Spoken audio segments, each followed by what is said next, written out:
खाटू श्याम जी की लीला। एक अनकही सच्ची कहानी सुनो सीखो चैनल को जरूर सब्सक्राइब करें ऐसी ही सच्ची प्रेरणादायक कहानियों के लिए। कभी कभी जिंदगी में ऐसे पल आते हैं जब सब कुछ होते हुए भी इंसान खुद को अकेला महसूस करता है। जब सब कुछ होते हुए भी इंसान खुद को अकेला महसूस करता है। जब रिश्ते, दौलत और दुनिया के दिखावे सब धुंधले लगते हैं, तब कोई होता है जो चुपचाप हमारे आंसू पोंछने। ये कहानी है राजस्थान के सीकर जिले के पास बसे एक छोटे से गांव की, जहां एक गरीब बूढ़ी मां अपने बेटे के इंतजार में हर दिन खाटू धाम के द्वार पर बैठती थी। उस मां का नाम था धनकुंवरी और उसका बेटा था हरिराम। हरिराम हरिराम बचपन से ही बहुत सीधा, सरल और भक्तिभाव से भरा हुआ बच्चा था। उसके पिता किसान थे और गरीबी इतनी थी कि 2 वक्त की रोटी भी कभी मिलती कभी नहीं। लेकिन मां ने बेटे को कभी शिकायत करना नहीं सिखाया। उसने बस एक बात सिखाई, बेटा श्याम बाबा सब देख रहे हैं, तेरा भला जरूर करेंगे। हरिराम भी मां की बातों पर अटूट विश्वास करता था। जब वो 14 साल का हुआ तब उसके पिता का निधन हो गया। घर की सारी जिम्मेदारी उसके कंधों पर आ गई। वो दिन भर मजदूरी करता और रात को मां के साथ बैठकर श्याम बाबा की आरती गाता। एक दिन गांव में मेला लगा।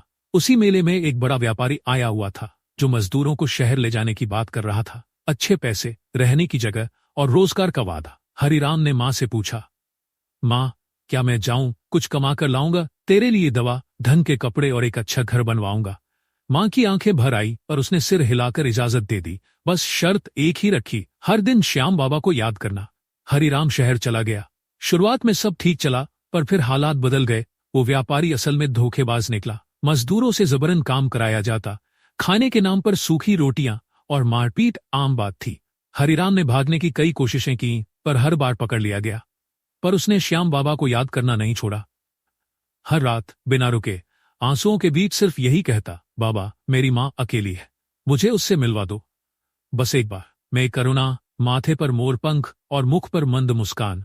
लेकिन बोला, कैसे जाऊं बाबा, मेरा शरीर तो जंजीरों में बंधा है। उस दिव्य पुरुष ने मुस्कुराकर कहा, श्याम जब साथ होता है तो कोई बंधन नहीं रहता। सिर्फ 2 दिन में भूखा प्यासा वो अपने गांव के बाहर था। पर जैसे ही गांव की सीमा में आया, एक अजीब सी शांति छा गई और वो वहीं गिर गया। गांव वालों ने दौड़कर उसे उठाया, मां को खबर दी। मां आई, बेटे को दे झूम उठी, पर देखा उसकी सांसें अब अंतिम थी। हरिराम ने मां का हाथ पकड़ा और बस इतना बोला, मां श्याम बाबा सच में आते हैं। और उसकी आंखें बंद हो गई। मां बेसुध हो गई। लेकिन उसी रात गांव के मंदिर में एक चमत्कार हुआ। श्याम बाबा की मूर्ति, जो वर्षों से एक जगह स्थिर थी, अचानक उसके चरणों से एक चमक निकली और वहां हरिराम की छवि उभर आई। पंडितों ने कहा, जिसने सच्चे मन से पुकारा वो श्याम का ही अंश हो गया। आज भी खाटू धाम जाने वाले कई श्रद्धालु जब उस विशेष कोने में दीपक लगाते हैं, मां से किया वादा श्याम बाबा ने निभाया। अगर ये कहानी दिल को छू गई हो तो वीडियो को लाइक और शेयर जरूर करें। कमेंट करके बताएं अगली बार किसकी सच्ची कहानी सुनना चाहेंगे। जय श्री श्याम।